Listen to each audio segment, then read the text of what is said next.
박사님, 어, 네. 프랑크푸르트 학파 예. 이게 지금 나왔습니다.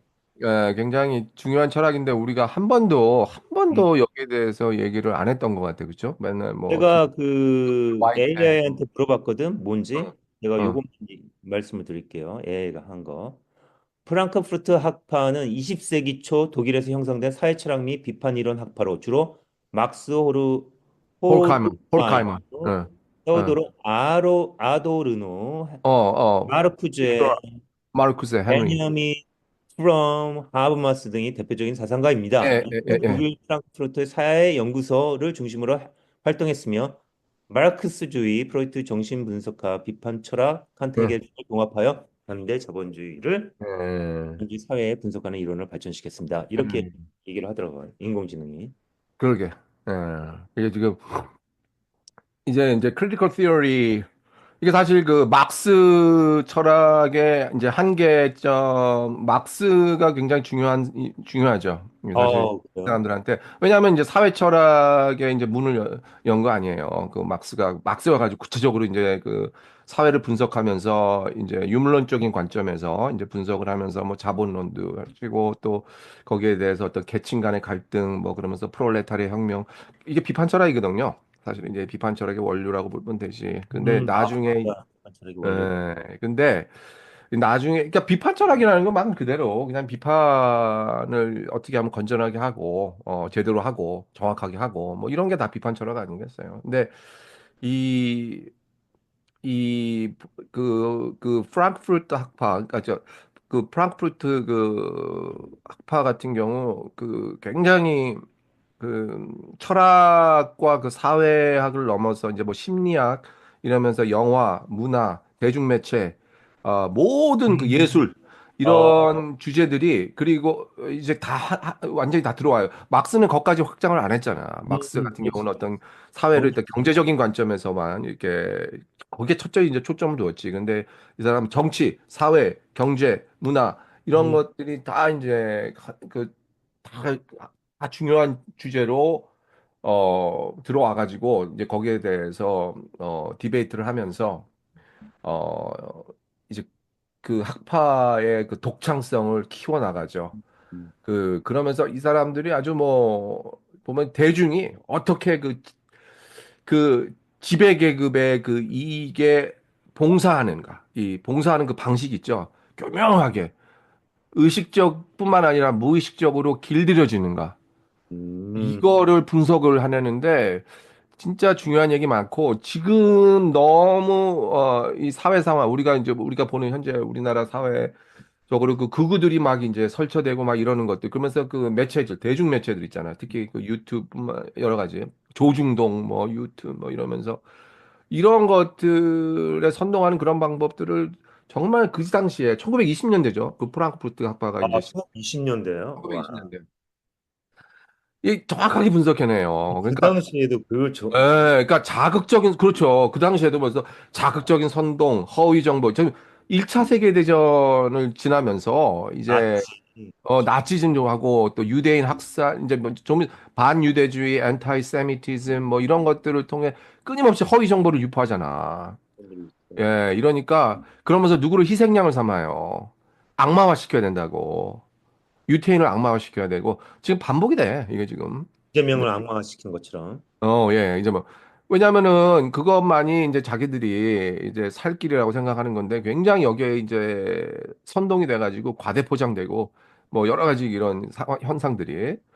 그러면서 이게 그러니까 사고방식을 특정 이념으로 막 통제라는 거야. 음. 이제 막 통제라는 거를 이제 정확하게 이제 분석해내지.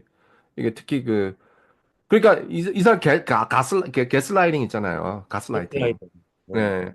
이 사람은 이게 거짓말을 갖다가 계속 반복하잖아요. 그러면은 반복하, 예, 거짓말. 반복하면 자연, 윤석열 계속 반복하잖아. 자연스럽고 아주 당연한 것처럼 보이는 거야. 어, 게슬라이팅이라. 이게 마치 우리나라만큼 이거 잘 들어맞는 나라도 없다고 생각해. 빨갱이가 나라를 망친다. 이게 지금 박정희 때부터 음, 이거 뭐야, 뭐 민정당, 새누리당, 한나라당 뭐 이런 거 이 라인 있죠. 지금 와서 이제 국힘당 이게 빨갱이 없었으면은 참 이 정당 이게 살아남지 못하는 정당이거든요. 빨갱이가 있어야 돼. 그렇지. 그리고 예, 그리고 누군가를 빨갱이화 시키고 악마화 시키기 위해서는 빨갱이를 갖고 와야 돼. 빨갱이라는 게. 이 나라를 망친다는. 이게 굉장히 이제 시대착오적이고 황당한 주장이지만 아직도 이번에 계엄령 할 때 윤석열이가 그걸 이용했잖아. 이용하려고 했고 김건희하고 이게 여전히 통한다는 얘기죠. 이게. 여전히 하지. 네. 이게 이제 미디어를 통해서 계속 지속적으로 주입을 하면 이게 성공한다는 거야. 이게 누가 그랬냐면요. 아도르노 있잖아요. 아드로노 그 유명한 아드로노. 시오도르, 네, 이 사람 이름이 이제 시오도르 아도르노인데, 아도르노, 어느 여기, 나라 사람이야? 여기 지금 이게 지금 독일에서 이제 네. 막스 호르카임하고 그 이게 그냥 프랑크푸르트 학파예요. 이게, 독일. 예, 이게 프랑크푸르트 학파에서 이게 이제 이 사람 같은 경우는 이제 다 문화, 독일 사람이란 얘기야? 이 예, 사람들이 예, 예, 다 독일이야? 프랑크푸르트, 예, 예. 아, 그 프랑크푸르트 그 시오도르 아도르노 이 사람이 이제 문화 산업에 대한 비판을 통해서 그 자본주의 사회에서 이 대중문화가 어떻게 그 사람들을 억압하는지, 이걸 어떻게 억압하는지. 근데 대중문화.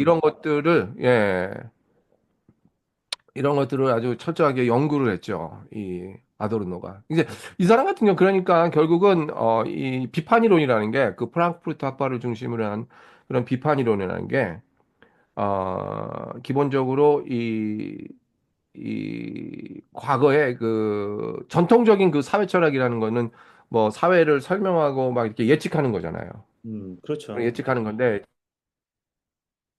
지금 이 집단은 이게 프랑크푸르트 학파 같은 경우는 그 예측뿐만 아니라 그 사회적 불평등과 그런 억압을 폭로를 하는데 그것이 뭐 드러난 그런 현상만 폭로하는 게 아니라 그 이면에 감춰져 있는 예. 그런 요소들이 있죠. 이게 자기도 무식적이야. 모르게 뭐 게슬라이팅 당해가지고 그냥 자기는 마치 자기의 이성은 자유함을 느낀다고 생각을 하는데 그거는 이게 알고 보면 어디 지배를 당하고 있는 거야. 끊임없는 그런 반복과 그런 지배 형태를 따라서 그런 그래서 자극적인 그런 선동. 프로이드도 연구했구만, 이 사람들이. 그렇죠. 음, 프로이드, 막스, 칼 막스, 프로이드 이 두 선구자는 필수예요. 이 사람들 논쟁에 있어서. 이 프로이드는 사람들 무의식적으로 가스라이팅 당하는 구조를 파악하기 그렇지. 그게 이제 위해서 무의식 연구를 속에서 이게 어떻게 이게 쌓이는가 이러면서 이것들을 뭐 이렇게 하는가 이런 것들하고 이제 막스 같은 경우는 철저하게 사회 그 사람의 어떤 사회 철학관 이런 것들을 보면서 그 유물론적 관점에서 큰 공헌을 했죠. 그러나 이제 그것만은 모자르다. 이제 뭐 이러면서 그러면서 이런 문제를 해결하기 위해서 이 사람들은 변형, 소위 말하는 흔히 그 이전에 철학이라 하면은 그냥 해석하고 분석하고 뭐 이런 거지만 이 사람들은 이 사회 변형 이런 것들을 굉장히 깊이 관여를 해요. 그래서 사회 변형. 그러니까 결국은 이제 더 나은 세계로 만드는 그런 어떤 사회 변혁 이런 것들은 막 관심을 갖는데 그러면서 이제 그 자본주의 사회에서 경제적 그리고 사회적 그런 어떤 문화적 지배 구조 문화적 지 이런 것들을 분석하는데 중점을 두죠. 이렇게 프랑스의 되는데 문화란 뭐 영화도 20년대니까 영화도 여전히 어, 표준일 거 아니에요. 예, 영화. 그렇죠. 예. 그게 지금 아도르노 같은 경우는 뭐 책을 얘기를 많이 했겠네. 그럼 소설책이나 뭐 그런 것들을 많이 얘기했겠네. 예, 이 사람 이제 미디어 같은 거 많이 했지. 그 매체들, 대중 매체들. 예, 아, 그리고 신문 같은 거, 특히 그 신문 뉴스, 같은 걸. 신문 같은 거 이런 것들을 얘기하면서 그 문화 산업에 대한 그런 비판 이런 그러면 그 것들을. 당시에는 거의 독과점이었을 거 아니에요. 독점 아닌 독과점이었을 거 아니에요. 미디어 산업이 많이 발달되지 않았어요. 그래서 굉장히 이 사람 위협을 많이 받았지. 이게 지금 국가가 이제 통제를 할 때 하는데 이 사람 같은 경우, 아도르노 같은 경우는 굉장히 여기에 대해서 비판을 하고 결국은 이 미디어가 사람들을 그 어떤 그 수동적으로 바꾸는데 기여를 하고 그 비판적 사고를 하지 못하게 만드는 사람들을 계속 이제 지배를 한다 이거지요. 예, 정신적 지배를 한다 이런 건데 뭐 그래. 그래가지고 이 사람 같은 경우 또 그 표현 예술 있잖아요. 그리고 예술 같은 거 이런 것들을 통해서 예술이라는 건 그 시대를 반영하는 그런 산업이거든요. 거기에는 굉장히 어떤 비판적 요소도 있어야 되고 반면에 이제 그러나 이제 그렇지 못하게 그 비판을 억제하는 이제 그런 요소들이 굉장히 많다고. 음. 그러면서 예, 그런 것들. 특히 그 프로이드의 그 슈퍼이고 초자라는 거가 얼마나 어, 악용이 될 수 있는지 자기 이고를 갖다가 이게 억눌러야 되거든. 근데 그러기 위해선 슈퍼이거라는 그런 구조가 필요한데 이런 것들이 결국은 어떤 비판이론, 자기의 어떤 비판적인 의식 이런 것들을 억압을 한단 말이야. 그러니까 결국 그러면은 뭐 그렇잖아요. 이 사람 뭐 무슨 뭐 부정의 변증법 뭐 이런 것들은 많이 있어요. 이 사람 문화산업 비판하면서 그, 그 대중문화가 이게 산업화되고 예, 사람들을 그 어떤 수동적인 그런 소비자 이런 것들로 전락시키고 근데 그 희한한 비판적 게, 사고를 예, 예, 박사님, 희한한 게 그 당시는 독점 아닌 독과점이잖아요. 미디어가 음, 문화도 마찬가지겠지만, 음, 근데 지금은 굉장히 다양화가 됐잖아요. 미디어도 강화됐죠. 그렇고. 그런데 여전히 행태들은 아, 비슷한 행태들이 많이 나오는 것 같아요. 맞아요. 지금 어? 이 이게 다양성의 문제가 아닌 것 같아요. 내가 아니에요. 그 반복이 이게 다양해지면 좋을 것 같은데 문제는 사람들이 자기가 선별을 한단 말이야. 이게 문제예요. 다양하게 받아들이는 게 아니라 체리 피킹 한단 말이야. 그러니까 자기의 구미에 맞는 쪽으로 간다고요. 그러니까 이거 크리티컬 보니까 팅킹이 중요하다 그랬잖아요. 이 어, 비판적 사고가. 그러면 비판적 사고가 중요하죠. 기본적으로 비판적 사고가 다양하지만, 그리고 우리가 추즈를 할 수 있지만, 선택을 할 수 있지만, 여전히 비판적 사고 방식은 부재한 거 아니에요. 주셔야지. 어떻게 하면 비판적 사고 방식을 우리가 늘릴 수 있을까? 임프루브 할 수 있을까? 그게 큰 질문 아니겠어요? 그래서 그렇지. 이 사람 그래서 사람들은 이제 뭐라 그래? 그래서 아르도는 어? 당연히 이 사람 같은 경우 그 책에 그 계몽 그 인라이트먼트에 대해서 쓴 게 있어요. 그 dialectic of enlightenment라고 이제 계몽의 변증법이야. 이게 끊임없이 수정해 가는 거거든요. 그러니까 열린 사고라는 거가 이제 굉장히 필요한 게 우리가 어디 하나에 딱 됐을 때 이 사람 같은 경우 이제 뭐 어떻게 보면 의외로 해결책은 상당히 단순한데 이제 이런 것들을 어떤 계몽의 변증법을 통해서 부정적인 그런 변증법 그러니까 뭐 해결 변증법 그런 것들 있잖아. 이제 해결 변증법 같은 경우는 계속 이제 비판적 이 사람 같은 경우 해결 변증법을 아도르노는 비판적으로 이제 해석을 해요. 해결 변증법이란 너무 이제 낭만적이지. 이제 끊임없이 변증해 가면서 무슨 합일로 가고 그러는데 이런 거는 어떤 기존 체제를 어떤 긍정하거나 대안을 제시하거나 이런 게 아니라 이제 부정의 논리를 통해서 이제 사회적인 모순을 끊임없이 드러내는 거야. 어떻게 보면 계속 부정해. 어떻게 보면 그 인도의 그 뭐죠? 용수 철학하고도 비슷한데 그, 그 나가르주나 이런 어떤 그런 것들을 보면 이런 식의 것들, 그리고 또 어떤 그 사회의 권위주의 성격, 권위주의성. 이 사람이 아마 그렇게 얘기했을 거예요. 기독교 이런 것들과, 저희가 그 권위주의 있잖아요. 야, 이거는 호르카이머다. 호르카이머 또 재밌는데, 이 사람은 이제 음, 종교와 이 권위주의 체제, 이런 것들, 허위의식, 이런 것들을 본격적으로 연구했고, 이 사람 같은 경우는 이제 문화산업 있잖아요. 맞아.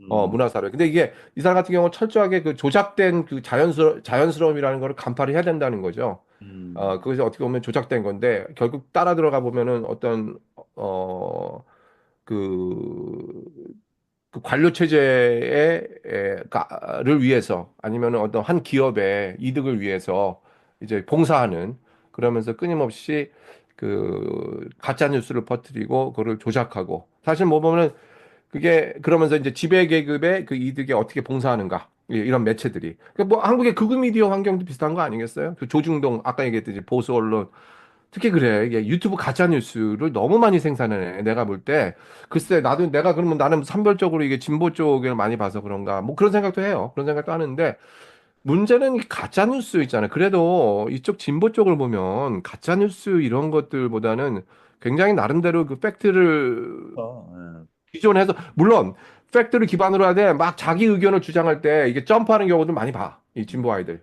이렇게. 막 이렇게 희망회로 돌리고 이제 점프하는데 이쪽은 근거도 없는 얘기를 갖다가 막 유포하는 거야.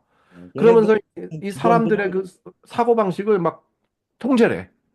근데 걔네들은 젊은 애들이 막 거기에 빠져들어가. 기본적으로 도덕성이란 건 없는 것 너무 같아. 무서워. 자기 이득이 진짜 있는 거예요. 그 거기에는 돈밖에 자기 없는 것 돈. 특별히 그 자기 그리고 지금 젊은 애들이 왜 거기에 젊은 애들이 다는 아니고 우리가 이것도 과장되게 아, 언론에서 전혀 너무 안. 부풀리는데 대학들마다 시위들을 다 이렇게 윤석열 탄핵 시위하고 막 그래요. 그런데 이 극우 아이들이 이쪽 저쪽 다니면서 젊은 아이들이 방해놓고 막 그러잖아. 근데 이 젊은 아이들 특히 어떻게 보면 찌질이들 사회 루저들이 막 나름대로 이제 루저라고 많이 이제 보는 우리가 흔히 낙오자들 뭐 이런 아이들 많이 거기에 같이 거기에서 위안을 찾고 그리고 또 내가 이렇게 본 건 뭐냐면 이 보수 쪽 있잖아요. 구구나 이런 애들이 인간적으로 따뜻해. 무슨 말이냐면 굉장히 끌린단 말이야. 음. 이게 되게 재밌어요. 이게 알아야 돼. 소위 말하는 진보하는 사람들 차가워요. 그럼요. 냉철하게 보이고 차갑고 이렇게 보여요. 보통 사람들한테. 특히 그 아, 중도 사람들한테. 그거 다 얘기해. 너무, 그래요? 어떨 때는 너무 냉철하고 어떤 자기가 틀린 말 하면은 막 그냥 말빨로다가 확 죽여버린대. 아, 옛날에 유시민이 그랬었잖아. 유심히. 옛날 근데 유시민, 지금은 지금 많이 봐도, 좋아졌는데, 어, 옛날 유시민은 정말 칼날이었어, 칼날이었어. 지금, 근데 지금도 그래요. 젊은 애들한테 그렇게 비추는 것 아, 같더라고. 그런 것 같아. 그 민주당 사람들 얘기하고 그럴 때 보면은 정말 뭐 빈틈없이 그런 막 그런 주장을 하는데 그러다 보니까 너무 차갑게 보인다는 거예요. 이게 그리고 너무 이제 비판적이라는 거지. 이게 비판 의식이 당연히 이게 커야 되는 건데 이제 이걸 그렇게 받아들이더라. 프랑크푸르트 학파의 맹점이 그거예요, 그럼? 너무 비판적인 의식만 강요했다. 이성의 심만 아, 뭐 강요했다. 아니에요. 아니, 그건 아니고 이제 그거는 그 이전에 이제 사실 이제 보수의 뭐 성격, 뭐 따뜻함 이런 거는 나오기도 전이고 지금 아, 이제 나오기도 전이야? 예, 우리가 이게 볼 때, 좀 아까 그 왜 아이들이 왜 거기에 심취되고 그러냐. 그 젊은 애들 막 이렇게 따뜻하게 맞아주는 데가 보수래. 아, 쪽 보수의 아이들. 따뜻함. 와, 보수. 분석하는 그리고 학자가 있나요? 봐봐. 보수는 이게 그 따뜻함. 무슨 뭐 비리 같은 거 저지르는 거가 그렇게 대수가 아니야. 돈도 좀 이렇게 팍팍 주고 어차피 보수는 찍혔어. 그러면 그냥 어차피 찍혔단 동생 이러면서, 말이야. 예, 에? 뭐 동생, 그리고 형님 뭐 한 무슨 잔 사줄게. 뭐 이러면서. 세금 같은 거 띄어먹고 그냥 자기 자녀들 뭐 예.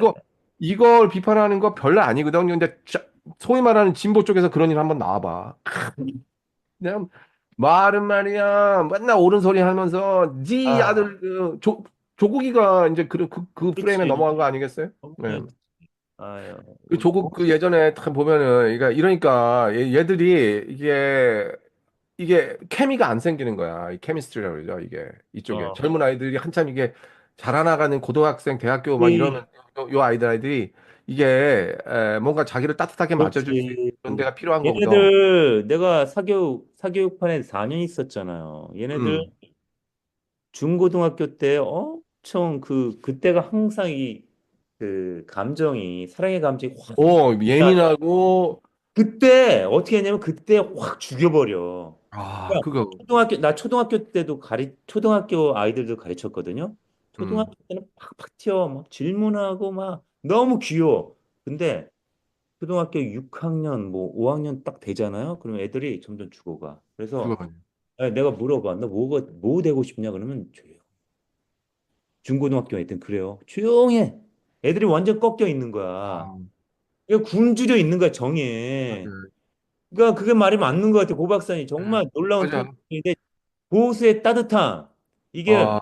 프랑크푸르트 학파를 넘어설 수 있는 게 보수의 따뜻함 거기서 좀 뭔가를 배워야 되지 않나 그런 생각이 확 근데 드네. 이제 자꾸 이제 그런 거를 통해서 프랑크푸르트 학파나 이런 거는 이제 자꾸 미디어를 통해서 그렇게 조장을 하고 의식을 어, 갖다가 컨트롤을 하고 이런 식으로 묘하게 파고 들어간다는 거야. 게슬라이팅이나 이런 것들이 이거를 간파를 해야 돼요. 이제 간파를 하고서 이거를 뭔가 이제 계속 오픈시켜 놓는 그런 것들 기술이 필요한 건데 프랑크푸르트 학파 같은 경우 아무래도 대안이 이제 뭐예요? 그래서 그 그냥 간판을 대안은 여러 거예요? 개가 있죠. 지금 뭐 간판을 그 하자 너무 쉽지. 간파해. 뭐 그건 할 수 있는 거 아니야. 예, 근데 예, 뭐 이제 이거를 그런 보통 건데 뭐가 있냐 이거지. 일단 간파를 하는데 얘네들이 이제 하기 위해서 근데 훗날 그래서 누구예요? 뭐 하버마스가 이제 또 등장을 하지. 아, 하버마. 2세대 아, 하버마스 같은 경우 이제 어 이 사람 같은 경우 어떤 이성이 굉장히 도구화되어 있잖아. 그 이전에 그 막스 베버나 이런 사람들이 이제 주창한 거예요. 이 이성이라는 거 우리가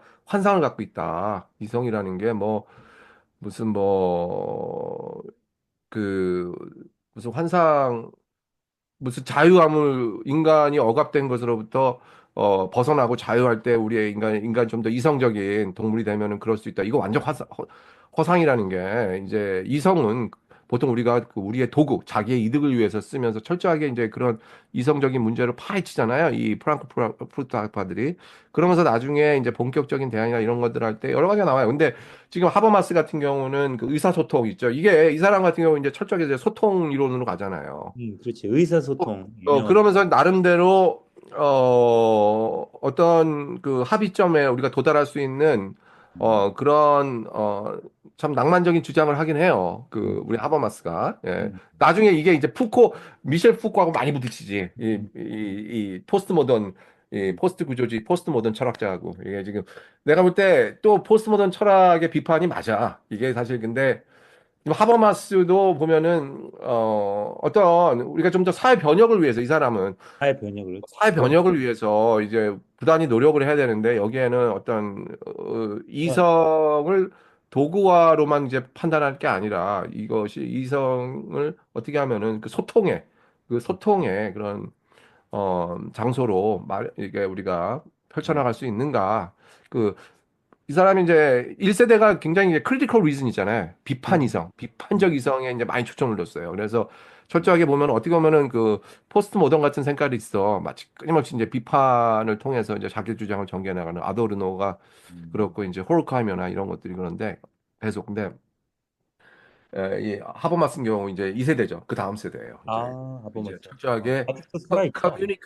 커뮤니케이티브 액션이라는 그 어떤 이런 거를 통해서 이제 등장하고 훗날 또 그 누구예요? 에리 프롬. 에리 프롬. 제가 에리 에리 프롬 같은 프롬 경우는 전문가 아니에요. 에리 프롬. 그래요. 에리 프롬도 그 프랑크 물론 이제 철학자로 분류되지는 않지만 사회 심리학자 막 이러면서 이 프랑크푸르트 학파가 꼭 철학자들이 아니거든. 저쪽에 그 대중 비판론자로서 대중문화나 이런 것들 하면서 이 사람은 이제 사회학적 관점에서 인간의 심리 분석하고 뭐 이러면서 뭐 소유냐 존재냐 이 사람 같은 경우 이 선에 관심이 많지 쟤네.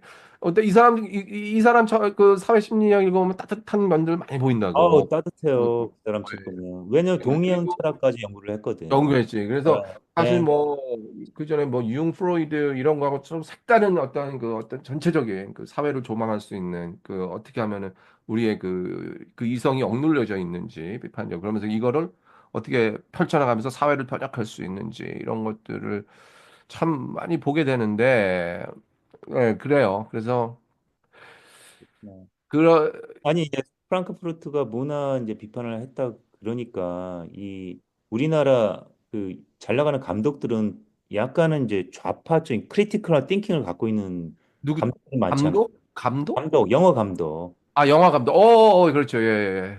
그런 의미에서 이런 이게 좀 크리티컬 띵킹을 갖고 있는 그런 지식인들이 그렇지. 문화 쪽에 많이 진출하는 게 우리나라 예. 박찬욱인 봉준호 다 그런 다 그렇죠. 약간의 예. 비파의 비판 의식을 갖고 예. 있잖아요. 근데 그래서 이제 의미가 있는 것 같아. 그런 쪽으로. 의미가 있죠. 그러나 정치 쪽에서 자꾸 이 보수 쪽에서 블랙리스트 만들어가지고 패널리스트. 자꾸 이렇게 억압을 하려고 그러니까 이 예술 산업이나 이런 것들을 뭐 유인촌이 뭐 이런 것들 튀어나와가지고 막 그냥 이런 거 보면 이게 그래. 그리고 지금 뭐야, 홀카이머도 엄청나요. 그 종교 그 특히 그 우리나라 오늘날 그 개신교 극우 세력들 봐야 돼요. 이 홀카이머 읽어야 돼. 이 사람 이 신앙을 얼마나 이 정치적 도구로 음. 악용하면서 이 아주 지네들은 뭐라 근데 진짜 몰라. 그 진실을 전파하는 선한 집단이라는 거라는 착각을 한단 말이지. 왜냐면 자기가 저게 소속이 되어 있으니까 진짜 그런 줄 알아. 정광훈이 봐 이용을 하잖아. 지금에서 막 그냥 뭐 하는데 마치 그 이것처럼 참 쉽게 하는 데가 어딨어. 그 하나님의 뜻 막 수행하는 것처럼 실질적으로 그런데 기득권 세력하고 아주 극우 세력하고 그 자본주의 체제의 그 이득을 대변하는 그냥 찌라시 저 쓰레기 집단이들이에요. 아주 그 교회 강단에서 얼마 전에 어저께 뭐야 뭐 이재명 이재명 암살. 암살 그 누구야 장로교 신학대 교수래. 나는 그런 사람이 있던데 누구더라? 그 사람이 목사인데 그 장로교 신학대 장신대 교수였다는데 이 사람이 자기 페이스북에 음. 이재명이 뭐 암살 위협을 받는다고 최근에 막 그런 얘기 있잖아요. 뭐 러시아에서 뭐 뭐 총이 어, 어, 수입되고 그런데 제발 성공하길. 아, 이- 네. 그, 그래서 아까 그 무슨 그 극우 단체와 그 개신교 그런 허위 의식 같은 거 그래서 그런 얘기 하다가 그런 것 같은데 그러니까 막 아까 이재명 그 막 암살. 그런 거 아, 보면 야, 얘 교회 강단에서 말이지 막 특정 정당 노골적으로 지지하고 뭐 그냥 타종교 막 그냥 악마화 시키고 이재명 악마화 시키고 이게 이 공포 조장하잖아. 이게 그 이게 종교적 신념이 아니라 이 권력 유지 수단에 불과하다는 거거든요. 홀카이머가 아주 정확하게 얘기해요. 뭐라고 얘기하는데? 그러니까 그게 종교적 신념이 아니라 권력 유지의 그 수단이라는 거야. 수단에 음, 불과한. 인간이 어떤 정치적 동물이라는 거가 이제 그런 데서 이게 왜곡돼 가지고 음, 에서 왜곡돼 가지고 나타나는 건데 이런 어떤 그 권위주의적인 성격 있죠. 전체주의적인 그런 경향. 이런 것들 다 무슨 민주주의 그러지만 이게 알고 보면은 뭐 자유 막 그러잖아, 윤석열. 이게 자유에 대한 가치를 굉장히 주장을 하더라고. 그러니까 결국에 알고 보면 자기 비판적 사고 억압하고 복종 강요하고 이런 거거든요. 그리고 다원성 다 반민주주의, 반국가주의적인 그런 태도에 이게 반로에 이게 나온다고. 예. 그러니까 이게 그 프랑크푸르트 학파가 결국 얘기하는 게 그 간단한 그 비판적 이성을 찾아야 되는데 이 쓰레기 같은 어떤 그런 음, 세력들, 극우 세력 뭐 이런 것들 아우에서는 뭐 예를 들어서 뭐 미디어 아까 누구죠? 그 어도너 같은 경우는 그 미디어를 좀 강화시켜야 되는데 그 뭐 사실 뭐 분석이 미디어 분석하고 비판하는 능력은 사실 다 알죠. 그런데 지금 같은 경우 뭐 너무 이게 남발해가지고 이게 어떻게 보면 그 아웃 오브 컨트롤 아닌가? 현재 지금 이거 어떻게 할 거야? 문제는 유튜브 자체에서 다 이게 자기네들 산업 비즈니스하고 맞물려 있는데 그치. 이것까지 그 프랑크푸르트 학파가 이런 세상까지 음, 예측을 한 건 아닌 것 같아. 이렇게 지금 오늘날의 그 미디어 매체라는 거. 음, 그리고 난, 뭐 소위 말하는 그 종교 개혁, 그 개신교 내부에서도 이게 극우적 선동을 거부해야 되는데 음, 말씀 뭐 알고 보면 뭐 해방 신학, 뭐 사회적인 신학 이런 것들을 어떤 나름대로 대안의 어떤 종교적인 담론이 좀 더 활성화돼야 되고 뭐 이렇게 순응하는 대중이 아니라 막 저항하는 그런 주체. 사실 이게 말이 쉽지. 그 지금 아까도 얘기했지만은 그 젊은 아이들 그 다 이렇게 그러니까. 나름대로 이게 그러니까 그래서 나는 이제 프로이드 아니 저기 뭐 심리학자들 말에 귀를 기울여야 되는 게 특히 그 에리 프롬이나 이런 사람들 또 다른 그 프랑크 학자들 이게 그 아이들이 20대 그 재밌는 게 여자들은 또 다르거든. 여자들은 또, 여자들은 달라. 여자들이 그래서 더 진화된 동물이라는 것들을 또 이런 데서 난 증명한다고 보는데 나는 또 이건 인정을 해야 돼요. 여자들이 더 알고 보면 비판적 사고나 이런 예리한 사고들이 어떻게 보면 10대, 20대 때는 아주 나중에 되는 모르는데 10대, 음, 20대 때는 남자보다 성장이 또 빨라. 훨씬. 음, 그래가지고 이런 사고 능력이 더 크다. 이게 있다고. 예. 음, 여자들 같은 경우는 아니잖아. 근데 남자애들 같은 경우는 아직 막 이게 여전히 성장하는 그런 단계인데 얘들한테는 무슨 얘기를 할 때 설명이 중요한 게 아니더라고. 이유가 줄면 이유를 막 대가지고 설득하고 이거 싫어해. 못 느꼈어, 그거? 많이 아니, 느꼈지?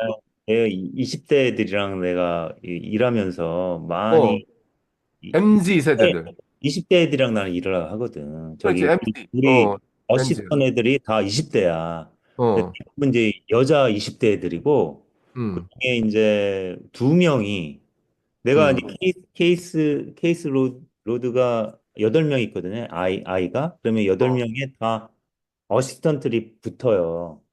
어, 6명은 다 여자, 20대 여자이고 얘를 음, 2명은 이제 20대 남자예요. 음, 근데 남자애들은 뭔가 이게 뭔가 그리고 얘 얘기하면 막 얘기하다가 딴 얘기를 해. 막 미치겠어.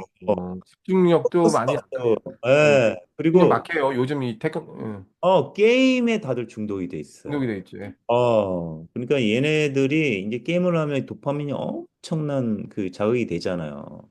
그래서 생각을 하는 게 아니라 굉장히 어떻게 보면 그냥 리스판시브, 굉장히 충동적이고 생각 없이 그냥 반응만 하는 거지. 아, 그런 사고에 길들여. 예, 어. 그러게. 이게, 여자들은 상대적으로 이제 게임이나 그런 쪽에. 아, 그리고 요즘 그러니까 20대들은 섹스를 많이 안 한대. 옛날보다. 오히려 그런 거에 관심이 없고 이제 게임 막 이런 것들. 왜냐면 거기 주는 도파민으로 충분하니까.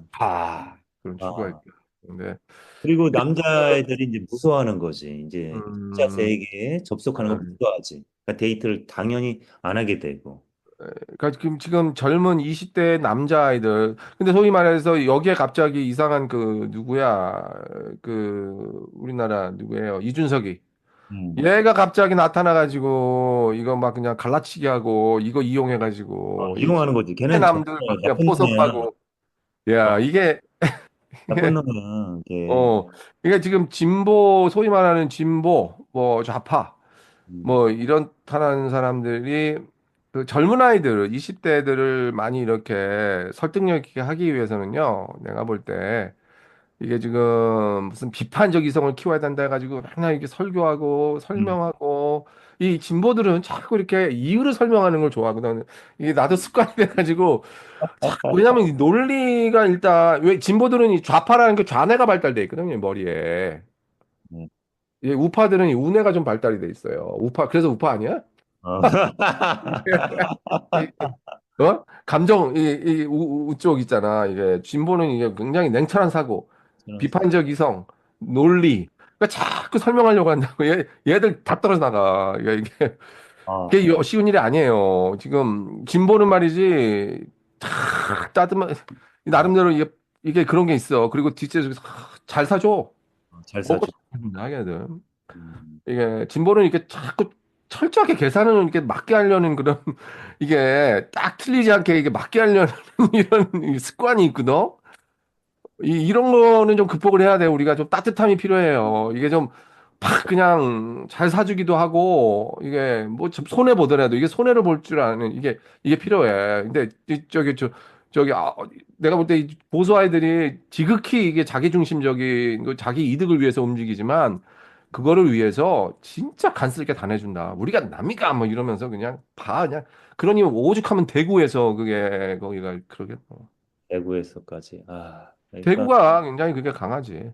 음, 따뜻한 진보 이제 그렇지. 진보가 좀 따뜻해져야 돼요. 예. 따뜻한 영화나 뭐 그런 쪽으로 예, 많이 따뜻한 유튜브 예, 예. 그래서 해야 되겠네. 뭔가 친근감 있죠, 친밀감. 근데 다행스럽게 이재명이 굉장히 이재명 만나본 사람들 이 오케이. 겉에서 이게 대충 비춰지는 모습은 되게 차갑게 보일 수도 있겠지만 참, 음. 이 만나서 얘기한 사람 다 내가 그 이재명이 그 실리콘밸리에 왔었거든요. 오, 근데 나는 그 당시 못 갔어요. 그 우리가 저녁부터 만나서 술까지 계속 마시면서 얘기를 했었거든. 근데 나는 그 당시 무슨 일 못 갔는데 다들 하는 얘기야. 이재명이 유명하지 않을 때야 그때. 그때 성남지사, 경기지, 성남지사 때, 성남시장 경기지사, 어, 어, 경, 성남시장일 때. 성남시장일 때. 아, 근데 사람들이 다들 끝나고 얘기하는 이재명 정말 괜찮은 그치, 사람. 얘기를 굉장히 하더라고. 그 기가 느껴진다던데. 네, 그래서 그 이재명에 대해 모르던 사람이 그냥 갔는데, 이재명 정말 괜찮은 그 사람이다. 만나본 사람 다 그냥 넘어가잖아. 정규제도 뭐 얼마 전에 엊그저께 토론하고 뭐 정규재 그 정규제. 정규재 그 보수 농객 어, 있잖아요. 어. 얼마 전에 며칠 전에 이재명 그 K 어디야 어느 뉴스에서 만나가지고 뭐 토론회 같이 했는데 거의 정규자가 이렇게 듣는 입장이었어 이재명. 어, 근데 너무 이재명이 물이 올랐다고 정치인으로서 어, 말 잘하고 정규제가, 이야. 어 정규재는 이재명 지금 이 사람은 막 그냥 윤석열 한동훈 막 그쪽 엄청 비판하고 그렇게 돼. 오히려 이 사람이 이게 아, 가더라고 제대로 변희재하고는 다르게 변희재는 참 이 사람은 전희재는 내가 보기에는 좀 좀, 불안하다 왔다 정신적으로 갔다 굉장히 좀 이상해. 어? 사람 눈을, 정신적으로 좀, 정신적으로 정신적으로도 이상하 좀 이상해. 너무 불안해. 너무 불안하던데 눈을 잘 마주치지 못해, 이 사람이. 한- 나는 그 굉장히 그 태블릿 PC 얘기하고 막 이럴 때 굉장히 그렇게 봤는데 알고 보니까 이게 보니까 이게 아니더라고 참 어, 불안하더라고 좀 많이 근데 지금 봐 이거 정규제가 난 그래도 그나마 그 보수 쪽 농객 중에서 그래요? 제일 지금 뭐 차분하게 잘 가더라고. 음. 알겠습니다. 그러면 오늘 마지막으로 그, 프랑크푸르트 학파 음. 정리를 좀 해주시죠. 프랑스 정리? 앤 컨, 프랑스 앤 컨. 뭐 정리 다 했죠, 뭐. 그래요? 네. 아니 뭐 정리 뭐 좀 하여튼 이게 이제 다음에 다음번에 우리나라 정치하고 이게 맞물려 가지고 이게 지금 프랑크푸르트 학파의 메시지가 굉장히 다시 새롭게 아주 의미 있게 이게 들려요. 이게 자꾸 이제 부정선거 음모론 미디어 유튜버 이런 구구들이 굉장히 그 자극적인 선동질을 하면서 할 때 거기에 또 이렇게 그냥 넘어가고 그런데 어쨌든 우리가 너무 지금 프랑크푸르트 학파는 어떻게 보면은 비판적 이성이라는 게 비판 이론이라는 게 냉철히 좀 봐야 되거든. 근데 너무 여기에 이제 휘둘리면 안 된다. 참 이 메시지예요. 지금 너무 미디어에서 자꾸 부추기고 있거든. 나는 그래요. 예, 미디어도 돈 따라가니까 지금. 지금 예. 대목이죠. 예. 그러니까 뭔가 엄청 조회수도 많아야 되고 이러다 보니까 자극적인 기사도 많이 내야 되고 근데 너무 뻔한 기사들 예측 가능한 이런 거 내봤자 별로 안 되거든 장사. 이런 걸 다 봐야 돼요. 이게 다 요즘 세상에 이게 어차피 너무 지금 돌아갈 수 없는 길을 지금 가버렸어 우리나라가 지금 미디어 매체가 다시 뭐 옛날 뭐 어떤 뭐 그 뭐 자기 소리를 내고 뭐 진리를 전파하려고 이런 거 아니잖아. 몇 개 빼놓고는 지금 보면은 다 일단 그 메이저 소위 말하는 그 미디어 뭐 레거시 그 미디어라는 게 그렇게 안 가잖아. 해봤자 무슨 몇 개 안 되잖아요, 우리나라. 그 그렇죠. 뭐 오마이뉴스 뭐 뉴스 토마토 뭐 이런 것들. 예, 알겠습니다. 그럼 네, 그래요. 다음번에는 그러면 어떤 주제를 갖고 얘기를 할까요? 뭐 좀 여기서 이제 또 재밌는 주제들이 많죠. 여기에 그 이게 나중에 재밌는 게 하버마스랑 그 미셸 그 푸코 이게 지금 비판 이론이 또 어떻게 아, 네. 좋네. 비판 이론이 또 어떻게 비판을 받는가 이게 서로 막 이제 이러면서 이 사실 이제 미셸 푸코 같은 경우 굉장히 그 비판 이론에서 주장하는 그 솔루션이라는 거 해결책이라는 걸 너무 순진하다 이제 음. 비판을 이제 하는데 좀 순진한 것 같아, 내가 보기에도. 순진해 그러니까 좀 이게 객관적 그, 사고 방식 뭐 하면 되지. 근데 그 여유가 있어야지. 우리 에, 대중들은 여유가 없잖아. 어이가 음, 없지. 피펌직을 여유가 어디 있어? 그냥 소비하는 것이. 그러게 소비 소비해야지 알겠습니다. 그래요 예. 네, 수고하셨습니다.